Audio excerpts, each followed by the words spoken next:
Hi hello welcome to blue star TNPSC academy. Okay, இன்னைக்கு என்ன பார்க்கலாம்னா அரசியல் அறிவியல் புத்தகத்திலிருந்து ஆட்சித்துறை 12ஆம் வகுப்பு 3வது பாடம். ஃபர்ஸ்ட் ஆஃப் ஆல் ஒரு கண்டினியூஸாக ஒரு 3 days எந்த ஒரு லெசன் போடல. கண்டினியூஸாக போட்டிருக்கணும், பட் கொஞ்சம் ஹெல்த் இஷ்யூ, அதான் போட முடியல. ஓகே, சரி, ஓகே, வாங்க பார்க்கலாம். ஃபர்ஸ்ட் கொஸ்டின், குடியரசுத் தலைவர் பதவிக்கான குறைந்தபட்சம் 50 தேர்வுக்குழு வாக்காளர்கள் முன்மொழிவு செய்யப்பட வேண்டும் என்றும், மேலும் வேட்பாளர் தேர்வுக்குழுவின் 50 உறுப்பினர்கள் மூலம் வழிமொழியப்பட வேண்டும் என்றும் கூறும் சரத்து 52. சரத்து 52. மீண்டும் வாசிக்கிறோம் பாருங்க. குடியரசுத் தலைவர் பதவிக்கான குறைந்தபட்சம் 50 தேர்வுக்குழு வாக்காளர்கள் முன்மொழிவு செய்யப்பட வேண்டும் என்றும், மேலும் வேட்பாளர்கள் தேர்வுக்குழுவின் 50 உறுப்பினர்கள் மூலம் வழிமொழியப்பட வேண்டும் என்று கூறும் சரத்து 52.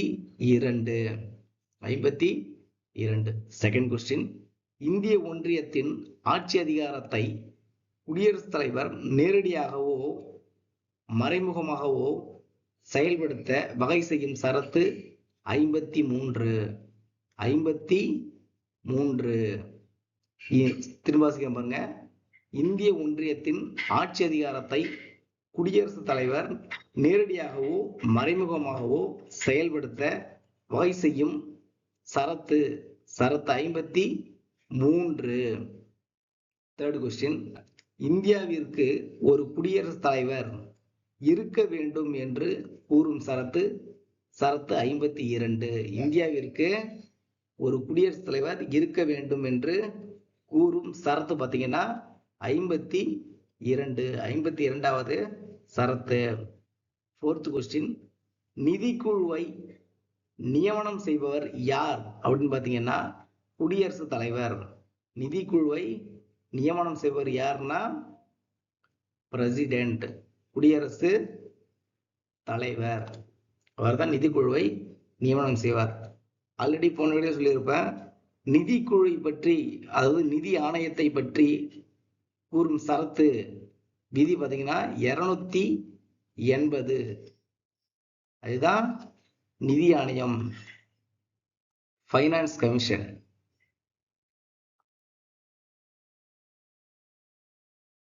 ஃபைனான்ஸ் கமிஷனை பத்தி, நிதி ஆணையத்தை பத்தி கூறும் சரத்து 280.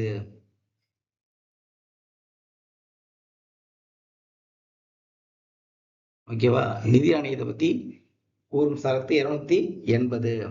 நெக்ஸ்ட் ஃபிஃப்த் கொஸ்டின், பகுதி 18 குறிப்பிடப்பட்டிருக்கும் நெருக்கடி கால சரத்துகள் யாவை? பகுதி 18 குறிப்பிடப்பட்டிருக்கும் நெருக்கடி கால சரத்துகள் யாவை? 352, 356, 360. ஆல்ரெடி நீங்க 10th புக் படிச்சிருந்தீங்கன்னா அது தெரிஞ்சிருக்கோம். அதுல இருக்கு 352 தேசிய நெருக்கடி,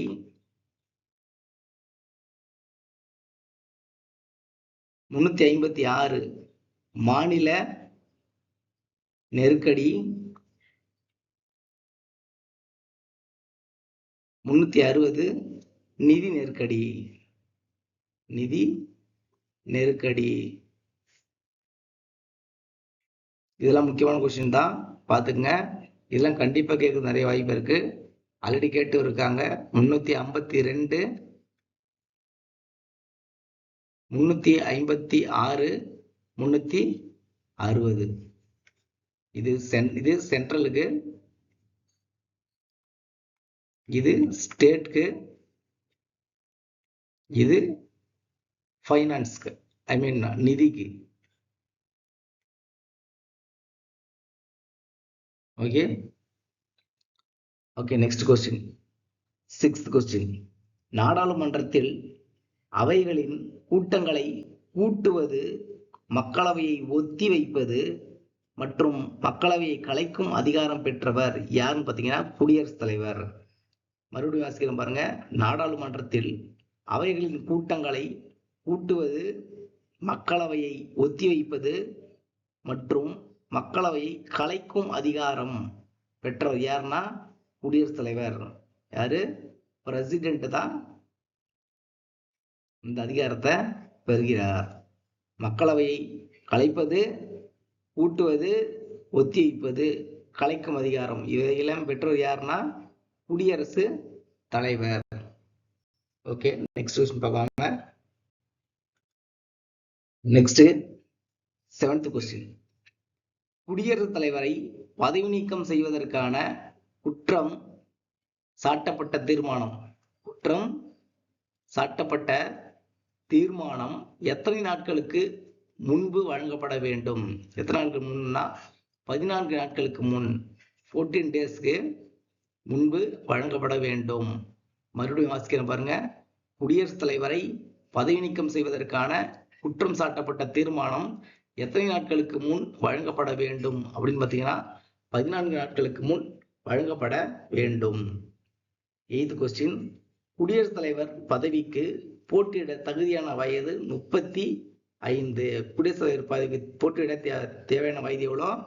35. பிரசிடென்ட்டுக்கு 35.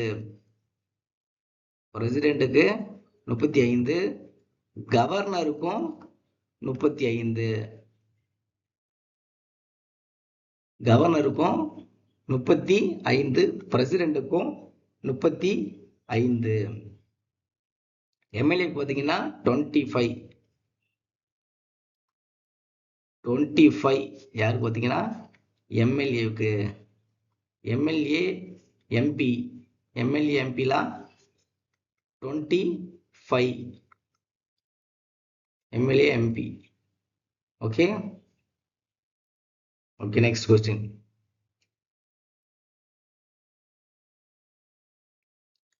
9th question. தலைவர் பதவிக்கு போட்டியிடும் வேட்பாளர் எவ்வளவு ரூபாயை இந்திய ரிசர்வ் வங்கியில் வைப்பு தொகையாக கட்ட வேண்டும் அப்படின்னு பார்த்தீங்கன்னா 15,000 ரூபாயை வைப்பு தொகையாக ரிசர்வ் பேங்க்ல எங்க ஆர்பிஐல கட்டப்பட வேண்டும். 1/6 பங்கு வாக்கு பெற வேண்டும். அதாவது குடியரசுத் தலைவர் பதவிக்கு குடியரசுத்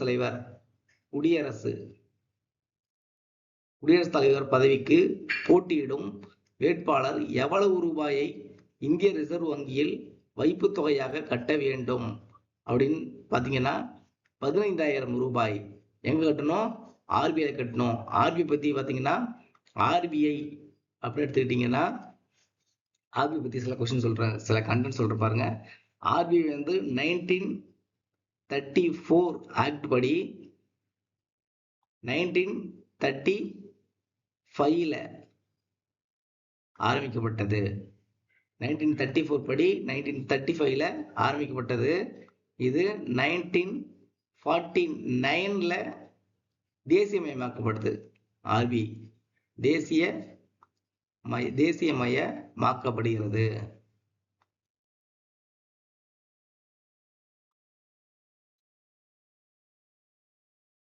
இது ஆர்பிஐ பத்தி கேட்டீங்க. ஆர்பிஐ பத்தி சில கண்டென்ட் பார்த்தீங்கன்னா, எக்ஸ்ட்ரா கண்டென்ட் பார்த்தீங்கன்னா 1934 சட்டத்தின்படி 1935ல ஆரம்பிக்கப்படுது.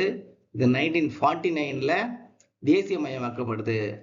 நீங்க இப்போ ஒரு இயரை படிச்சீங்கன்னா அது கூட எந்தெந்த இயர் வருமோ அதை அப்படியே திங்க் பண்ணிக்கோங்க. ஒன்ஸ் திங்க் பண்ணிக்கிட்டீங்கன்னா அது உங்களுக்கு அப்படியே கோர்வைய ஞாபகம் இருக்கும். ஞாபகம் இருக்கும்போது நீங்க நிறைய விஷயத்த ஒரே இதுல ஞாபகம் வச்சுக்க முடியும். இப்ப இதே 34ல எடுத்துக்கிட்டீங்கன்னா நிறைய இன்சிடென்ட் நடந்திருக்கு. 35 நடந்திருக்கு, 49ல நடந்திருக்கு. இப்ப 49 எடுத்துட்டு என்ன சொல்லலாம்? 49ல டிஎம்கே உதயமானது. குமாரசாமி ராஜா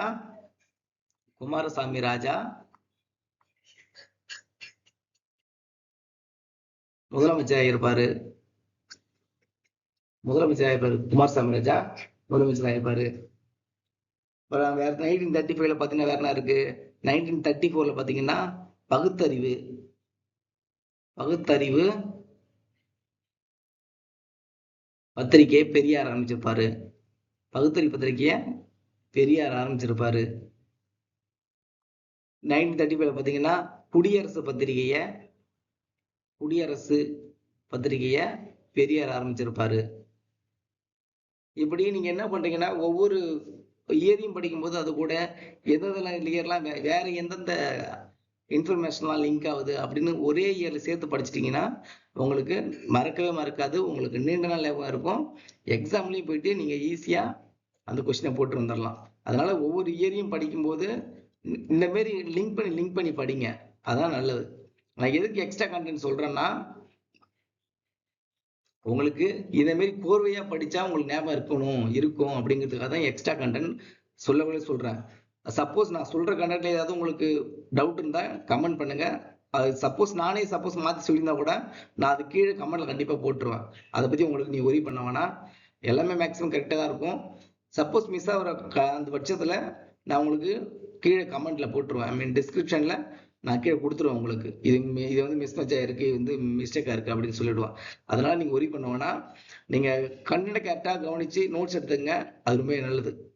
okay, next question. 10th question. குடியரசுத் தலைவர் தேர்ந்தெடுக்கும் தேர்தல் முறை என்னன்னு பாத்தீங்கன்னா ஒற்றை மாற்றத்தக்க வாக்கெடுப்பு மற்றும் ரகசிய வாக்கெடுப்பின் மூலம் விகிதாச்சார பிரதிநிதித்துவ முறையில். மறுபடியும் வாசிக்கிறேன் பாருங்க. 10th question. குடியரசுத் தலைவர் தேர்ந்தெடுக்கும் தேர்தல் முறை ஒற்றை மாற்றத்தக்க வாக்கெடுப்பு மற்றும் ரகசிய வாக்கெடுப்பின் மூலம் விகிதாச்சார பிரதிநிதித்துவ முறையில் தேர்ந்தெடுக்கப்படுகிறார். யாரு? குடியரசு தலைவர். Next 11th question. நீதிபதிகளின் எண்ணிக்கையை முடிவு செய்பவர் யார் அப்படின்னு பாத்தீங்கன்னா குடியரசுத் தலைவர். நீதிபதிகளின் எண்ணிக்கையை முடிவு செய்பவர் யாருன்னு பாத்தீங்கன்னா குடியரசுத் தலைவர் தான் எண்ணிக்கையை முடிவு செய்யறாரு. Next 12th question. குடியரசுத் தலைவர் பதவி நீக்கம் அல்லது இறப்பு ஆகியவற்றில் பதவி காலியாகும் போது துணைத் தலைவர் எத்தனை மாதத்திற்கு அந்த பதவியை வகிப்பார்? மிஸ்டேக்கா இருக்கு. அதாவது குடியரசுத் தலைவர் பதவி வந்து காலியாகும் போது, அதாவது பதவி நீக்கம் அல்லது இறப்பு ஆகியவற்றில் பதவி காலியாகும் போது துணைத் தலைவர் எத்தனை மாதத்திற்கு அந்த பதவியை வகிப்பார்? குடியரசு துணைத் தலைவர் எத்தனை மாதத்துக்கு அந்த பதவி வகிப்பார் பார்த்தீங்கன்னா 6 மாதத்திற்கு வகிப்பார். அந்த 6 மாதத்துக்குள்ள நெக்ஸ்ட் தேர்தல், நெக்ஸ்ட் எலெக்ஷன் என்ன பண்ணும்? பிரசிடென்ட்டுக்கு திரும்ப நடத்தி ஆகணும். நெக்ஸ்ட் 6 மந்த்துக்குள்ள. Okay, next 13th question. குடியரசுத் தலைவர் இல்லம் எது? ராஷ்டிரபதி பவன். குடியரசுத் தலைவர் இல்லம் எதுன்னு பார்த்தீங்கன்னா ராஷ்டிரபதி பவன். குடியரசுத் தலைவருக்கு பதவி பிரமாணம் செய்து வைப்பவர் யாருன்னு பார்த்தீங்கன்னா உச்ச நீதிமன்ற தலைமை நீதிபதி. குடியரசுத் தலைவருக்கு பதவி பிரமாணம் செய்து வைப்பவர் யார் அப்படின்னு பார்த்தீங்கன்னா உச்ச நீதிமன்ற தலைமை நீதிபதி. Next 15th question. குடியரசுத் தலைவரின் பதவி காலத்தை பற்றி குறிப்பிடும் சரத்து. எதை பத்தி? பதவி காலத்தை பற்றி குறிப்பிடும் சரத்து எது அப்படின்னு பார்த்தீங்கன்னா சரத்து 56. சரத்து 56 குடியரசுத் தலைவரின் பதவி காலத்தை பற்றி குறிப்பிடுகிறது. Next 16th question. இந்திய துணை குடியரசுத் தலைவர் பதவி எந்த நாட்டின் பதவி போன்றது அப்படின்னு பார்த்தீங்கன்னா அமெரிக்கா. இந்திய குடியரசுத் தலைவர் பதவி, இந்திய குடியரசு, எந்த குடியரசு? துணை குடியரசுத் தலைவர் பதவி எந்த நாட்டின் பதவி போன்றது பார்த்தீங்கன்னா அமெரிக்கா. அமெரிக்கா பதவியை போன்றது. யாரு? Vice president. Vice president America பதவியை போன்றது. Next 17th question. துணை குடியரசுத் தலைவர் பதவியை பற்றி குறிப்பிடும் சரத்து அப்படின்னு பார்த்தீங்கன்னா சரத்து 63. அதாவது ஆல்ரெடி சொல்லியிருந்த வைஸ் பிரசிடென்ட்டை பத்தி குறிப்பிடும் சரத்து பார்த்தீங்கன்னா சரத்து 63. 63. ஓகே, 63 தான் துணை குடியரசுத் தலைவர் பதவியை பற்றி குறிப்பிடும் சரத்து. நெக்ஸ்ட் கொஸ்டின் பார்க்கலாங்க.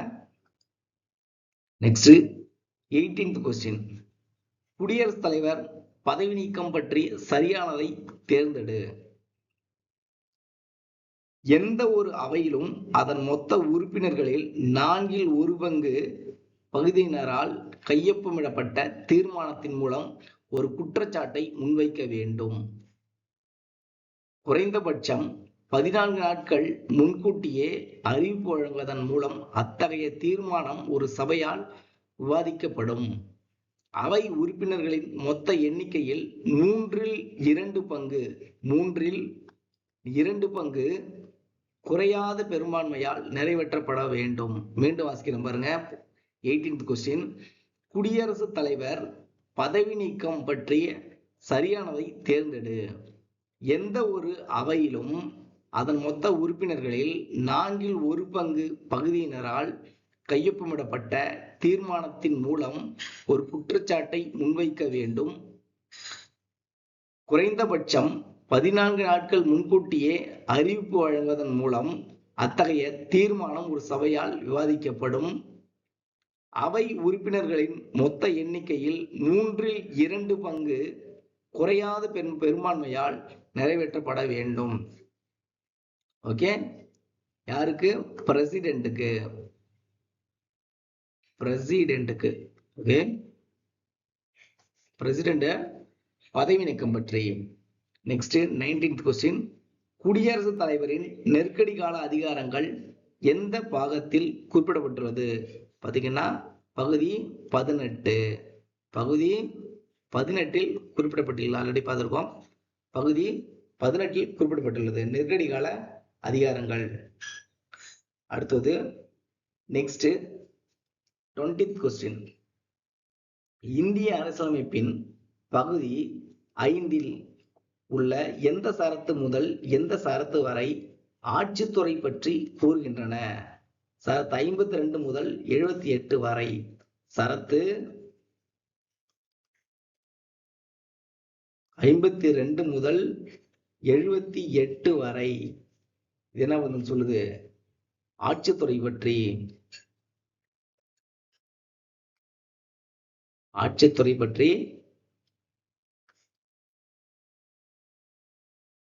எக்ஸிகியூட்டிவ் ஆட்சித்துறை பற்றி சொல்கிறது. 52 முதல் 78 வரை. Next 21st question. பிரதமர் முறை எந்த நாட்டின் முறையை இந்திய அரசியலமைப்பு ஏற்றுக்கொண்டுள்ளது அப்படின்னு பார்த்தீங்கன்னா இங்கிலாந்து நாடு. பிரதமர் முறை எந்த நாட்டின் முறையை இந்திய அரசியலமைப்பு ஏற்றுக்கொண்டுள்ளது அப்படின்னு பார்த்தீங்கன்னா இங்கிலாந்து நாடு. Next 22nd question. அரசியலமைப்பின் எத்தனையாவது உறுப்பு பிரதமரை குடியரசுத் தலைவர் நியமனம் செய்வதாக கூறுகிறது? 75வது உறுப்பு. 75வது உறுப்பு தானே சொல்லுது பிரதமரை யார? Prime minister.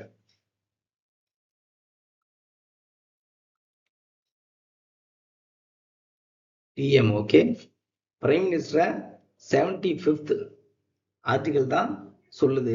எதுதான் சொல்லுதுன்னா நியமனம் செய்வதாக. அதாவது யாரு? குடியரசுத் தலைவர் பிரதமரை நியமனம் செய்வதாக சொல்லும் உறுப்பு எதுனா 75th article. Next 23rd question. அமைச்சர்களுக்கும் குடியரசுத் தலைவர்களுக்கும் இடையே தொடர்பு பாலமாக இருப்பவர் யார் பார்த்தீங்கன்னா பிரதமர். அமைச்சர்களுக்கும் குடியரசுத் தலைவருக்கும் இடையே தொடர்பு பாலமாக இருப்பவர் யாருன்னு பார்த்தீங்கன்னா பிரதமர் தான் தொடர்பு பாலமாக இருக்கிறார். Next 24th question. பிரதமர் பற்றிய கூற்றுகள். பிரதமரின் தேர்வு மற்றும் நியமனம் பற்றிய குறிப்புகள் எதுவும் அரசியலமைப்பில் இல்லை. பிரதமரின் தேர்வு மற்றும் நியமனம் பற்றிய குறிப்புகள் எதுவும் அரசியலமைப்பில் இல்லை. பிரதமர் பதவிக்கு நேரடி தேர்தல் எதுவும் இல்லை.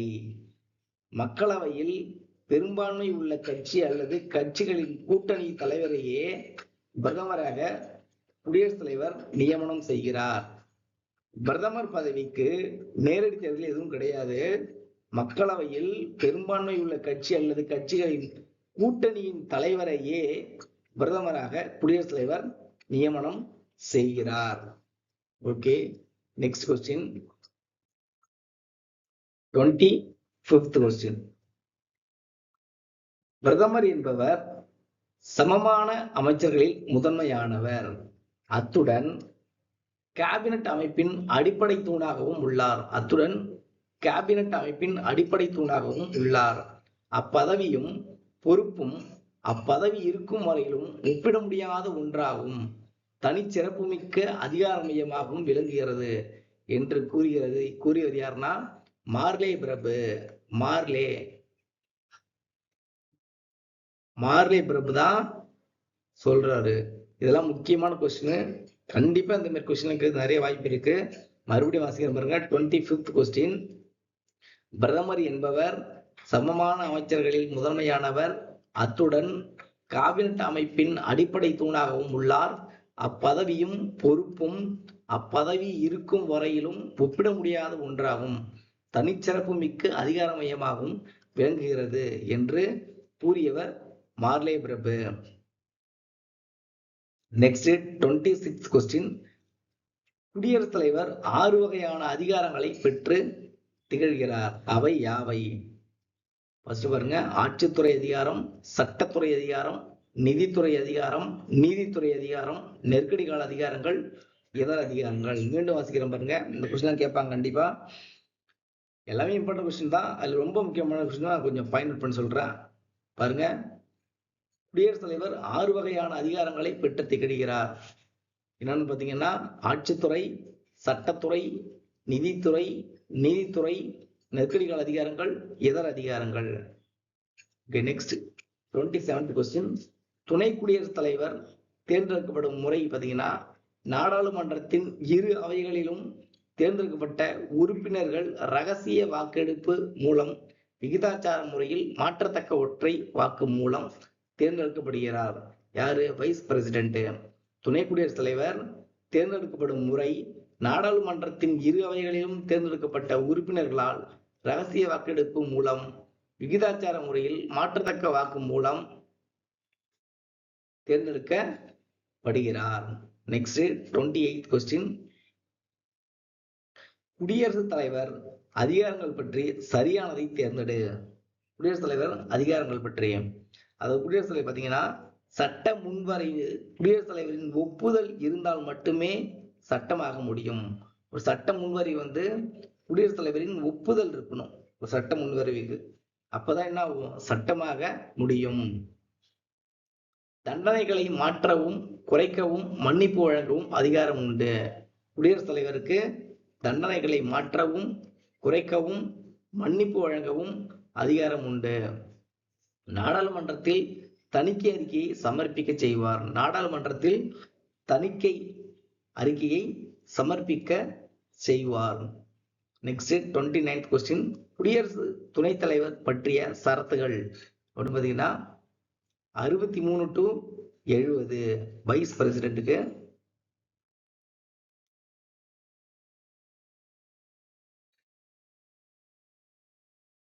வைஸ் பிரசிடென்ட்டுக்கு 63ல இருந்து 70 வரைக்கும் வைஸ் பிரசிடென்ட் பற்றி கூறுகிறது.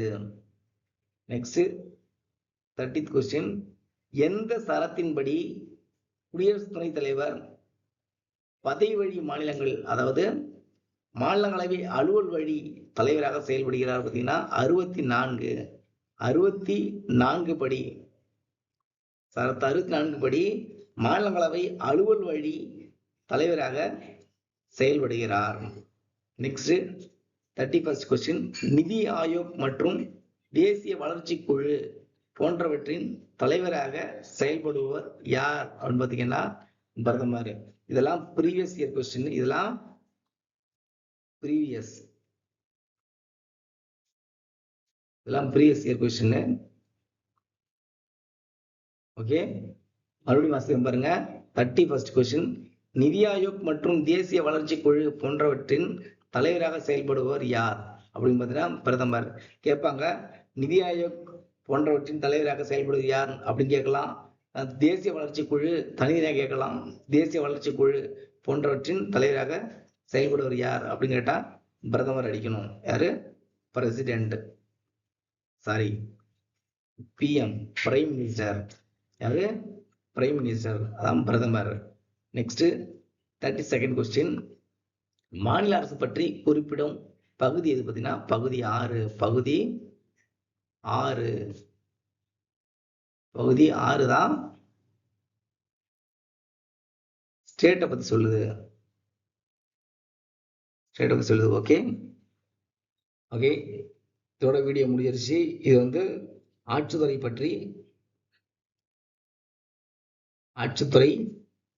பாடத்துல இருந்து எடுத்திருக்கோம். இது வந்து ஒரு பார்ட் 1 வீடியோ. பார்ட் 2 வந்து கமிங் சூன். நெக்ஸ்ட் பார்ட் 2 வரும். ஓகே, நல்லா படிங்க, கான்ஃபிடண்டா படிங்க. குரூப் 1 யாரெல்லாம் படிக்கிறீங்களோ நோட்டிஃபிகேஷன் வந்து விட்டுட்டாங்க. 30ல இருந்து அப்ளை பண்ண ஸ்டார்ட் பண்ணலாம். கம்மிங் 30ல இருந்து 26 தான் ஆல்ரெடி சொல்லியிருக்கேன் வீடியோவில். 26 போஸ்ட் தான் அப்படிங்கிறதுனால சஃபர் ஆகாதீங்க. கண்டிப்பாக போஸ்டிங் இன்க்ரீஸ் பண்ணுவாங்க, அது நிறைய வாய்ப்பு இருக்கு. மனிதவளத்துறை அமைச்சர்கிட்டையும் பேசியிருக்காங்க. சில அகாடமி சார்ந்த சார்லாம் போய் பேசியிருக்காங்க, இன்க்ரீஸ் பண்ண சொல்லியிருக்காங்க. பட் அப்படி வந்து எல்லாருக்கும் சஃபர் ஆகும். கண்டிப்பாக போஸ்டிங் இன்க்ரீஸ் பண்ண நிறைய வாய்ப்பு இருக்கு. அதனால குரூப் 1 படிக்கிறவங்க எல்லாருமே கான்ஃபிடென்ட்டாக படிங்க. நெக்ஸ்ட் கண்டினியூஸா நெக்ஸ்ட் பார்த்தீங்கன்னா கண்டினியூஸா குரூப் 2, 2A, குரூப் 4 கண்டினியூஸா எக்ஸாம் இருக்கு. அதனால கான்ஃபிடென்ட்டா வெறி கொண்டு படிங்க. நீங்க எவ்வளவுக்கு எவ்வளோ எஃபோர்ட் போட்டு ஃபுல் ஃப்ளெட்ஜில் ஒர்க் பண்றீங்களோ அப்பதான் உங்களுக்கு போஸ்டிங் கண்டிப்பா கிடைக்கும். இந்த வருஷமே போஸ்டிங் வாங்கிட்டு செட்டில் ஆகிடலாம். லைஃப் ஃபுல்லாகவே மாறிடும். அதனால கேப் விடாதீங்க, டெய்லியும் படிச்சுட்டே இருங்க. கேப் விடாம படிச்சுட்டே இருங்க. மேக்ஸ் டெய்லியும் பாருங்க. நான் ஒவ்வொரு வீடியோலையும் சொல்றது தான், மேக்ஸு ப்ரீவியஸ் கொஸ்டின் இதெல்லாம் டெய்லியும் பார்த்துக்கிட்டே இருக்கணும். மெயினாக டெஸ்ட் போடணும். இதெல்லாம் கண்டிப்பாக பண்ணீங்கன்னா கண்டிப்பாக போஸ்டிங் வாங்கிடலாம். அதனால ஹாப்பியாக படிங்க, என்ஜாய்மெண்டோட படிங்க, நல்ல ஒரு கான்ஃபிடென்ட்டோட கண்ட்ரோலோட படிங்க. டைம் வேஸ்ட் பண்ணாதீங்க. அதுதான் மீண்டும் சொல்கிறேன், டைம் வேஸ்ட் பண்ணிடாதீங்க. அப்புறம் ஏன்னா உங்கள் லாட் ஆஃப் மெம்பர்ஸ் காம்படிட் பண்ணிட்டு இருக்காங்க. அவங்களோட நீங்கள் காம்படிஷன் பண்ணணும்னா நீங்கள் எவ்வளோத்துக்கு எவ்வளோ எஃபோர்ட் போடுறீங்களோ அதை பொறுத்து தான் இருக்குது. அதனால நல்லா படிங்க. Okay, thank you. நெக்ஸ்ட் வீடியோவில் பார்க்கலாம். இந்த வீடியோ உங்களுக்கு பயன்பாடாக இருக்கும்னு நினைக்கிறேன்.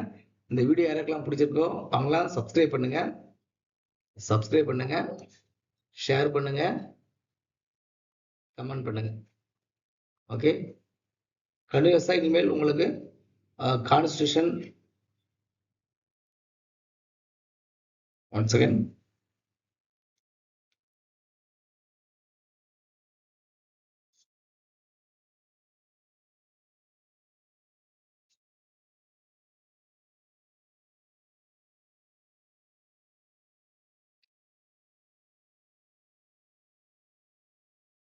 பார்த்தீங்கன்னா கான்ஸ்டியூஷன்,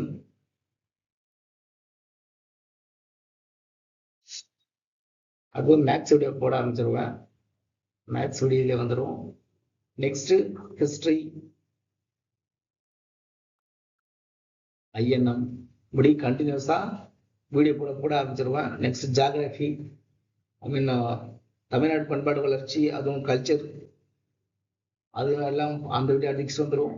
அப்படியே கண்டினியூஸா புக் வைஸ் ஃபர்ஸ்ட் போயிட்டு next syllabus wise, book wise first ரிவர்ஸ்ல போயிட்டு நெக்ஸ்ட் சிலபஸ் வைஸும் எல்லாத்தையும் பார்த்துடலாம். ஃபுல் கண்டென்ட்டையும் பார்த்துடலாம். எக்ஸாமுக்குள்ள இந்த 6 மந்த்துக்குள்ள எல்லாத்தையுமே நடத்திடுவேன். மேக்ஸும் கொண்டு வந்துடுவேன். நடத்திடுவேன். அதனால ஒரி பண்ண வேணாம், கான்ஃபிடென்ட்டா படிங்க. அதுதான் மெயின், கான்ஃபிடென்ட்டா படிங்க. Okay, thank you. நெக்ஸ்ட் வீடியோ பார்க்கலாம்.